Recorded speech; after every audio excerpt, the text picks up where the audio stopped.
बिस्मिल्लाहिर्रहमानिर्रहीम। अस्सलाम वालेकुम नाजरीन, आज जनरल साइंस एंड एबिलिटी के लेक्चर नंबर 11 में हम electromagnetic radiation, electromagnetic spectrum, radio active decay और अल्फ़ा बीटा गामा रेस, ये तमाम इलेक्ट्रोमैग्नेटिक रेडिएशंस की टाइप्स हैं, इन पे हम बात करेंगे। इलेक्ट्रोमैग्नेटिक रेडिएशन, और इसको EM रेडिएशन भी कहते हैं, इसको EMR भी कहते हैं, refers to waves of the electromagnetic field propagating through space carrying electromagnetic radiant energy.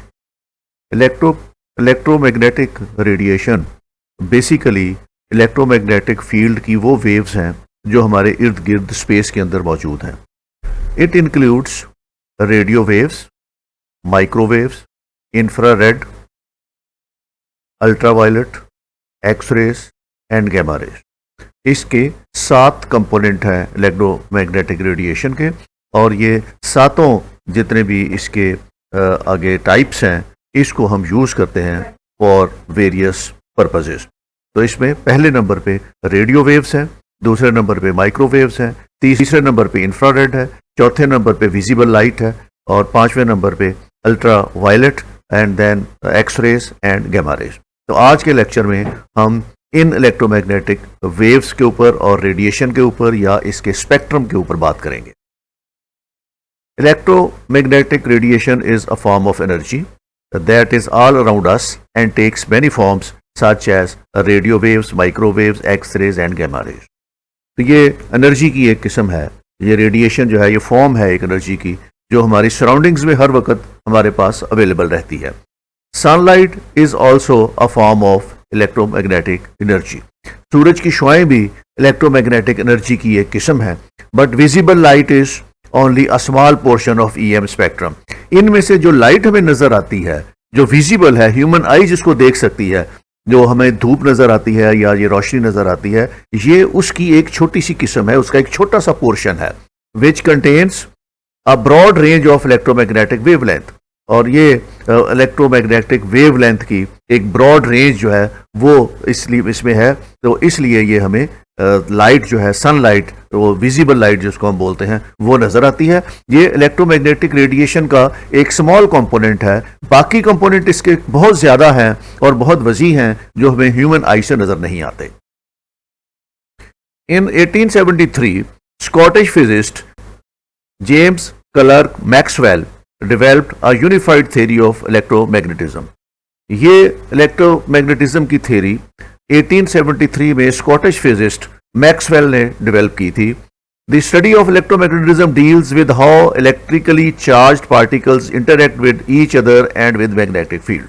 इस थ्योरी का लुब-ए-लुबाब ये था कि चार्ज पार्टिकल जो हैं वो किस तरीके से इंटरेक्ट करते हैं मैग्नेटिक फील्ड के अंदर, और उनकी मैग्नेटिक फील्ड के अंदर उनकी चार्ज पार्टिकल्स की मूवमेंट कैसे होती है। There are 4 main electromagnetic interactions. Maxwell ने 4 मेन इलेक्ट्रोमैग्नेटिक इंटरसेक्शंस की निशानदही की, जो ये नीचे 4 दिए हुए हैं। द फोर्स ऑफ अट्रैक्शन और repulsion between electric charge is inversely proportional to the square of the distance between them. कि उसने कहा कि जो फोर्स ऑफ अट्रैक्शन या रिपल्शन है, ये इनवर्सली प्रोपोर्शनल है जो डिस्टेंस है उनके दरमियान, उसके स्क्वायर के। तो एक तो ये उसने प्रिंसिपल अपना दिया, और ये बाद में मैक्सवेल लॉज के तौर पर ये पॉपुलर हुआ। दूसरा उसने कहा magnetic poles come in pairs that attract and repel each other much as electric charge too. Magnetic poles भी 2 तरह के होते हैं और ये पेयर्स में अवेलेबल होते हैं। ये एक दूसरे को अट्रैक्ट करते हैं और रिपेल करते हैं, जिस तरीके से ये इलेक्ट्रिक चार्ज अट्रैक्ट करता है या रिपेल करता है। ये उसने दूसरा प्रिंसिपल दिया।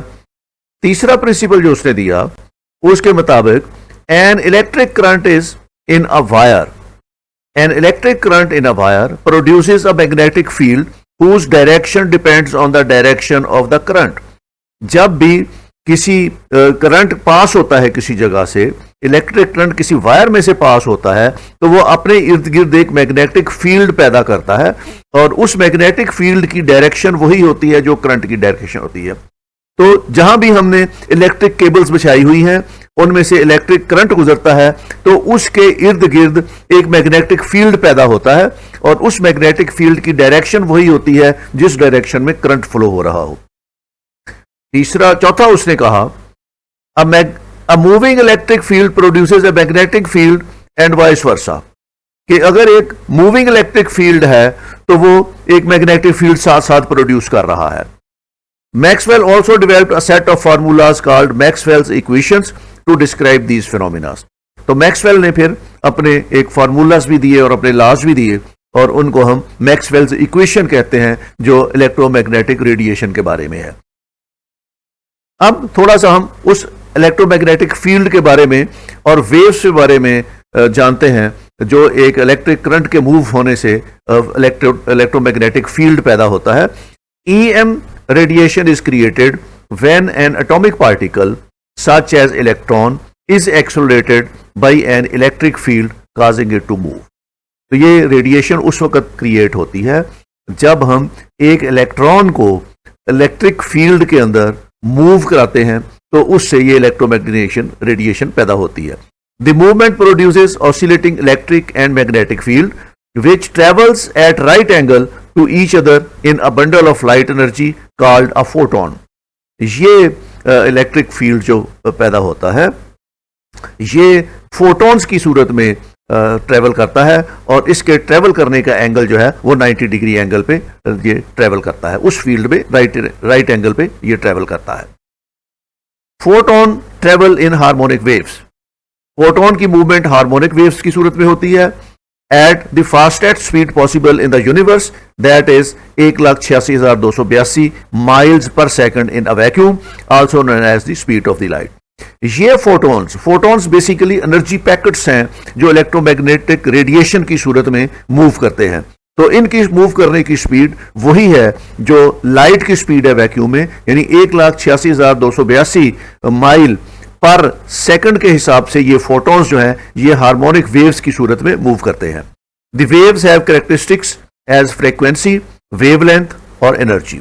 इलेक्ट्रोमैग्नेटिक फील्ड के बारे में या इलेक्ट्रोमैग्नेटिक वेव्स के बारे में दो कैरेक्टरिस्टिक्स बहुत फ्रीक्वेंटली यूज होंगे, जिसमें एक फ्रीक्वेंसी है उसकी और दूसरी उसकी वेवलेंथ है।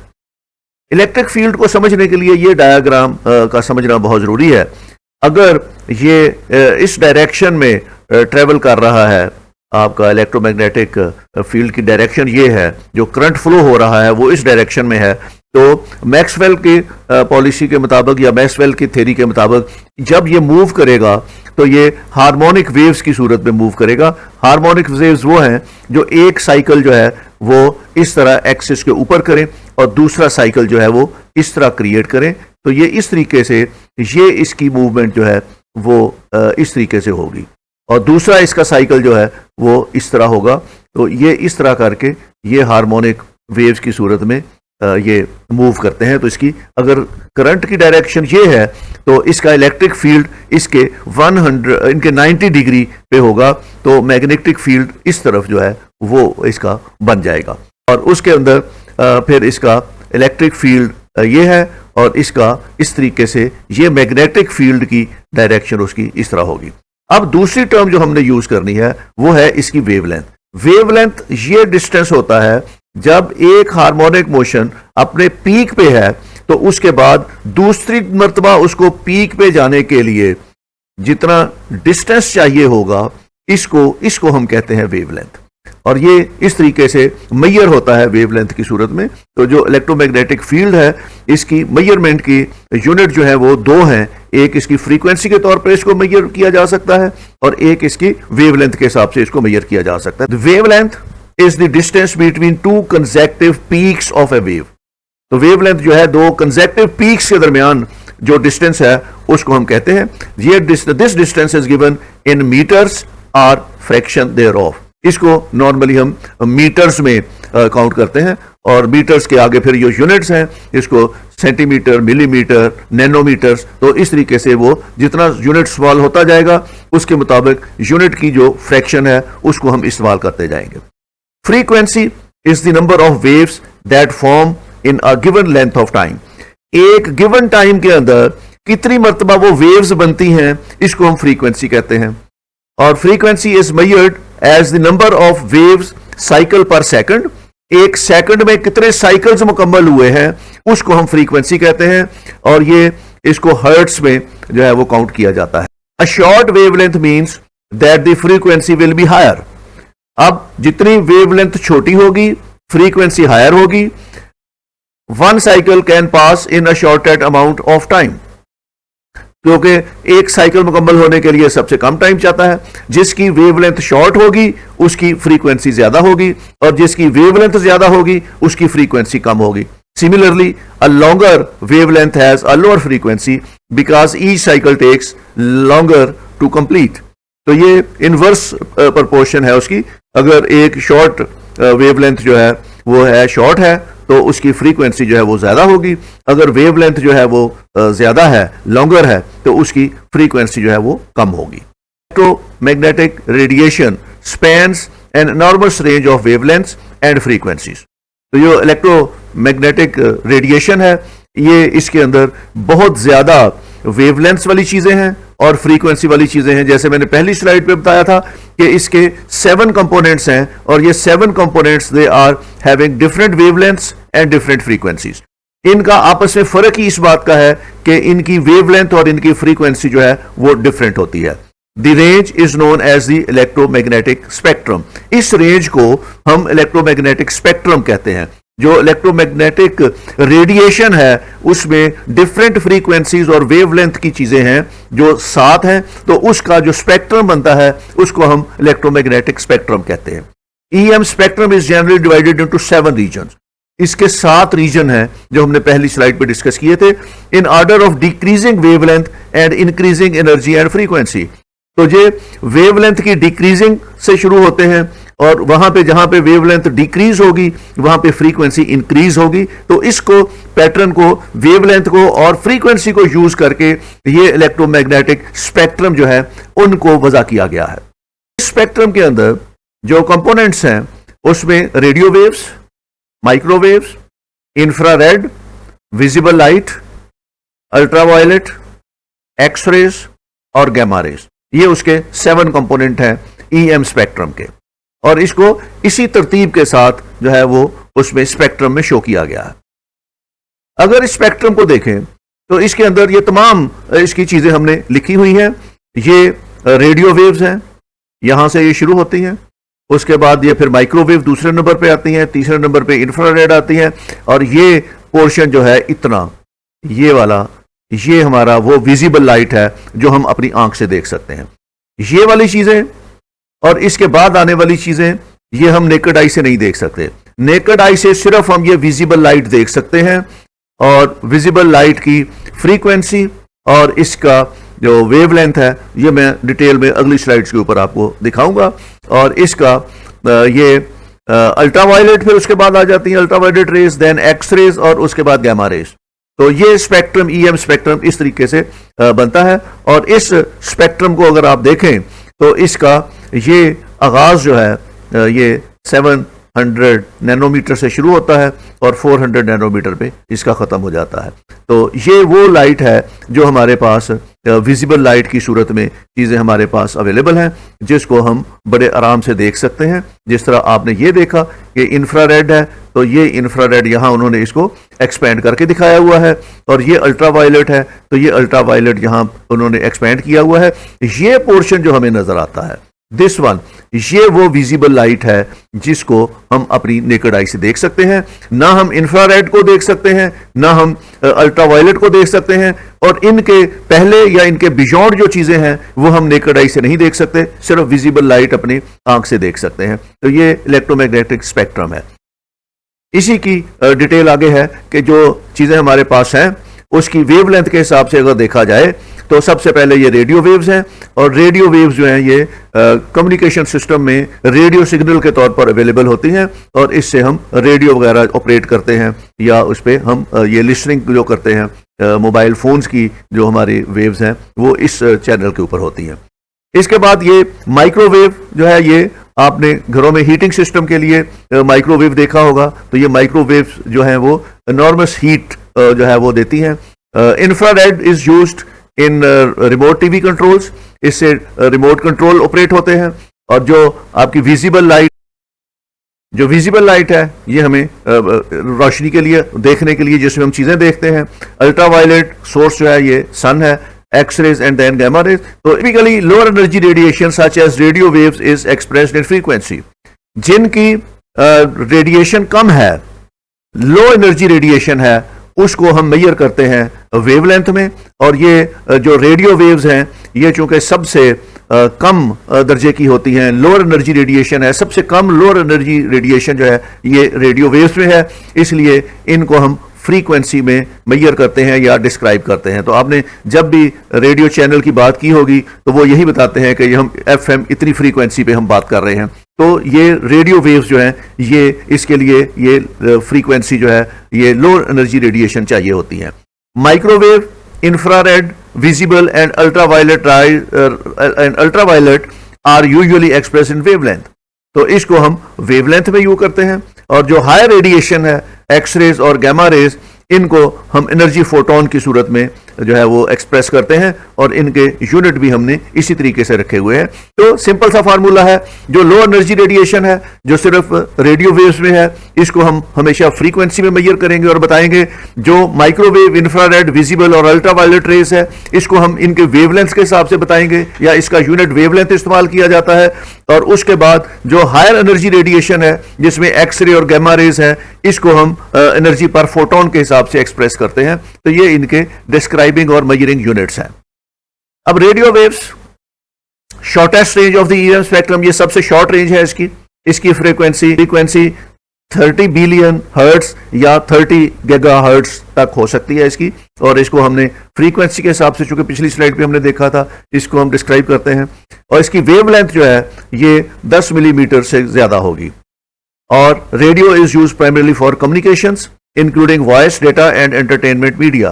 तो ये जो सिग्नल है इसका रेडियो वेव्स का, ये हम यूज करते हैं कम्युनिकेशन सिस्टम के लिए। वॉइस को एक जगह से दूसरी जगह पे, इसमें मोबाइल फोन्स के जरिए या हम रेडियो के जरिए या हम वॉकी टॉकी और वायरलेस कम्युनिकेशन के जरिए जब हम बात करते हैं तो उसमें ये रेडियो वेव्स यूज होती हैं। Microwave falls between the radio and the infrared.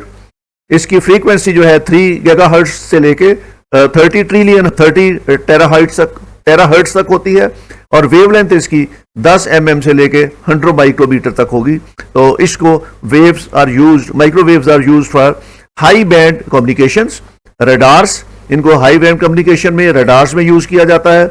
और इसको टेलीकम्युनिकेशन सिस्टम में बहुत दूर तक सिग्नल भेजने के लिए ये माइक्रोवेव्स यूज किए जाते हैं। और इसमें हीट सोर्स के तौर पर इसको किया जाता है, घरों में जो माइक्रोवेव ओवन्स हैं उनकी सूरत में इस्तेमाल किया जाता है। और इसको इंडस्ट्रियल एप्लीकेशन के तौर पर माइक्रोवेव को यूज किया जाता है। Infrared ranges between microwave and the visible light. और फ्रीक्वेंसी इसकी 30 टेराहर्ट्ज से लेके 400 टेराहर्ट्ज तक है। 30 टेराहर्ट्ज से लेके 400 टेराहर्ट्ज तक है। और वेवलेंथ इसकी 100 माइक्रोमीटर से लेके और 740 नैनोमीटर तक है।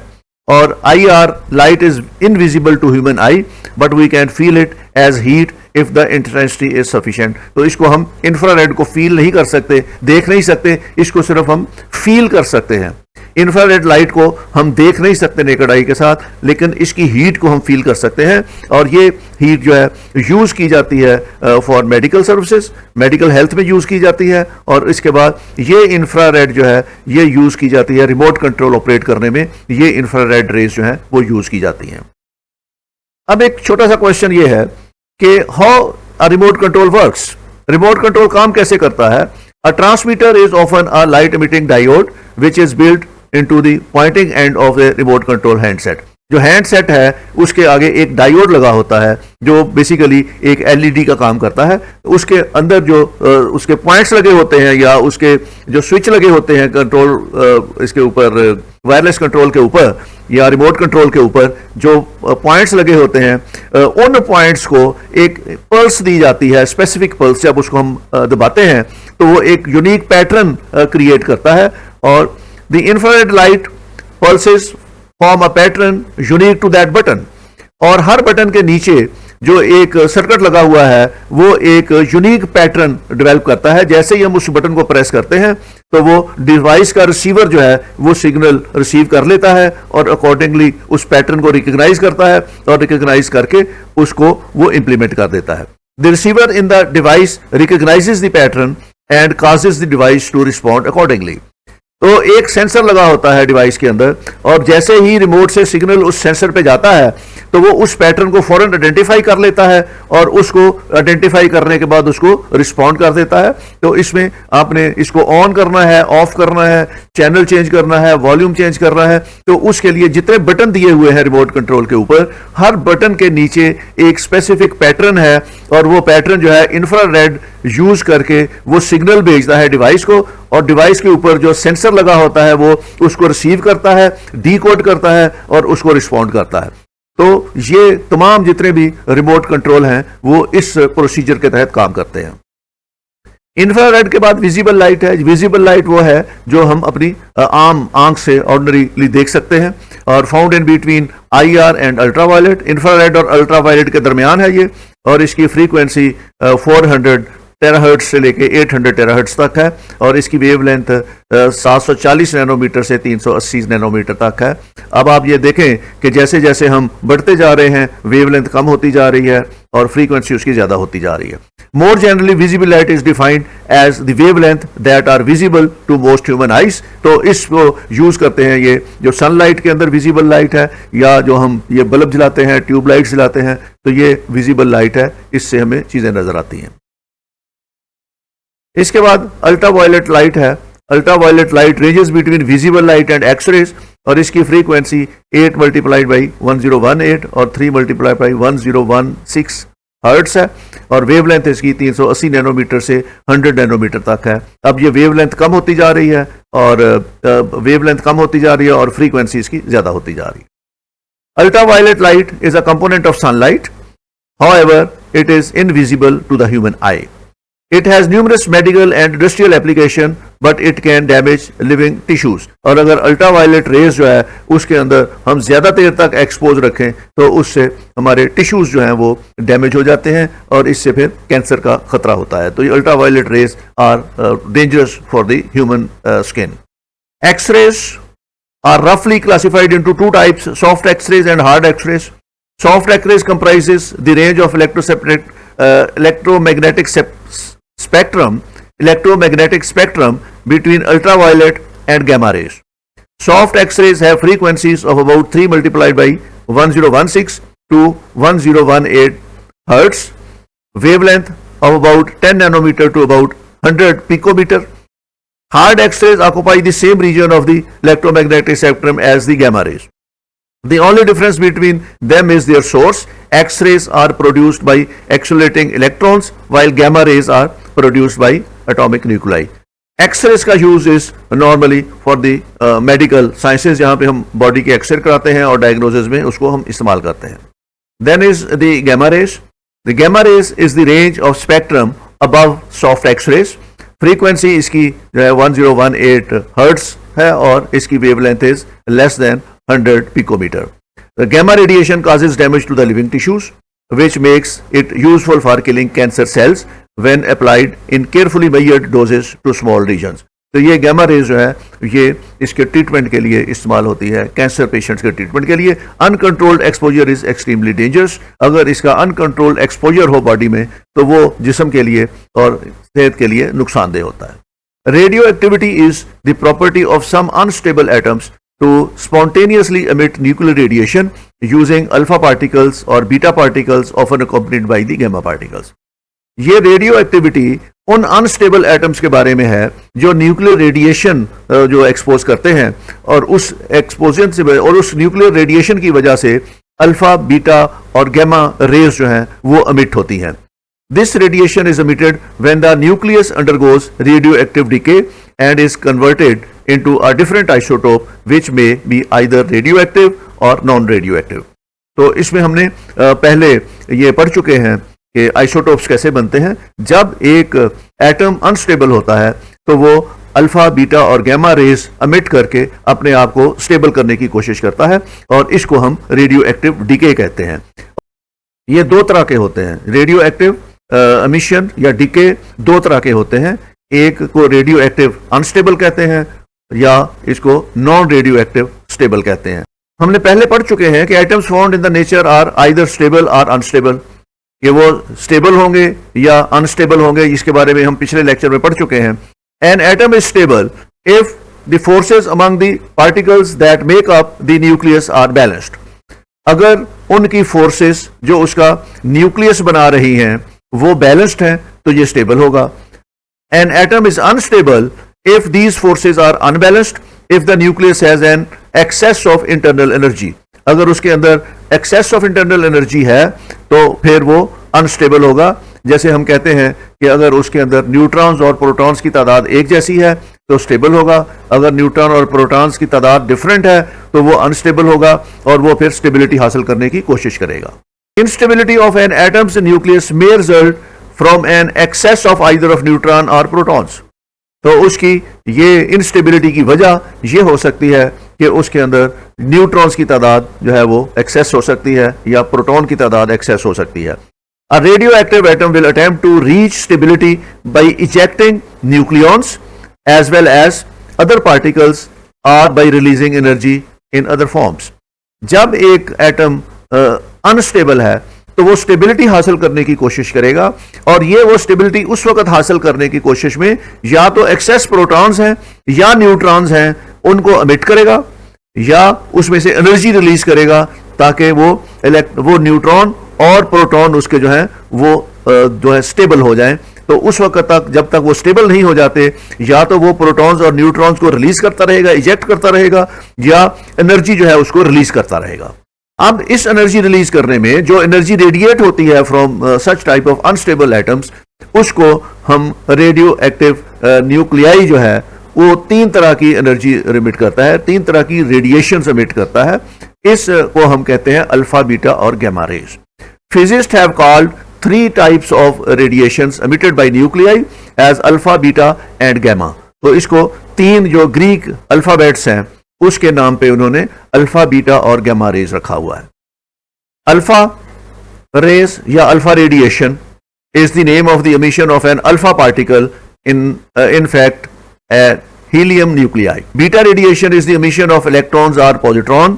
बीटा रेडिएशन उस वक्त होगी जब ये इलेक्ट्रॉन या पॉजिट्रॉन जो है उनका एमिशन होगा और गैमा रेडिएशन उस वक्त होगी जब एनर्जी फोटॉन्स निकलेंगे तो उसको हम गैमा रेडिएशन कहते हैं। Alpha, beta, gamma decay are the result of the three fundamental forces working in the nuclei. ये तीन तरह की फोर्सेस जो हैं वो न्यूक्लियाई पे रिएक्ट कर रही होती हैं तो उसकी वजह से इनका रिलीज होता है। Number one is the strong force, the weak force and the electromagnetic force. In all three cases, the emission of the radiation increases the nuclear stability by adjusting its protons and neutron ratio. तो इन तीनों किस्म के जो emissions हैं radiation के, उससे कोई भी एटम जो है वो न्यूक्लियस स्टेबिलिटी लेता है और अपने आप को एडजस्ट करता है, प्रोटॉन और न्यूट्रॉन की रेशियो को एडजस्ट करता है तो फिर उसको स्टेबिलिटी मिल जाती है। In case of alpha radiation, the nucleus attempts to find stability by emitting an alpha particle identical to the helium nucleus. In beta radiation involves the transformation of a neutron into a proton through the emission of an electron, or the reverse process, the transformation of a proton into a neutron through the emission of a positron, similarly to the electron but with the positive charge. तो beta radiation के अंदर transformation neutron की होती है into the proton. Gamma radiation is simply a loss of energy by the nucleus. इसमें nucleus जो है वो एनर्जी रेडिएट करता है, much like an emission of light और X ray by energetic atoms. Alpha and beta decay almost always leave the nucleus in an excited state. Gamma emission brings the nucleus down to a more stable energetic state. तो जहां पे alpha और beta decay है इसमें nucleus जो है वो excited state पे होता है और सिर्फ गैमा एमिशन अगर हो तो उसमें वो एक स्टेबल एनर्जेटिक स्टेट में जाता है। तो अल्फा, बीटा, गैमा रेज जो है वो प्रोड्यूस होती हैं जब एटम के अंदर एक रेडियो एक्टिव डीके का प्रोसेस होता है, तो उस वक्त ये जनरेट होती हैं। ये था आज का लेक्चर। अगला लेक्चर इंशाल्लाह हमारा मॉडर्न मटेरियल्स के ऊपर होगा। Thank you very much, take care, खुदा हाफिज़।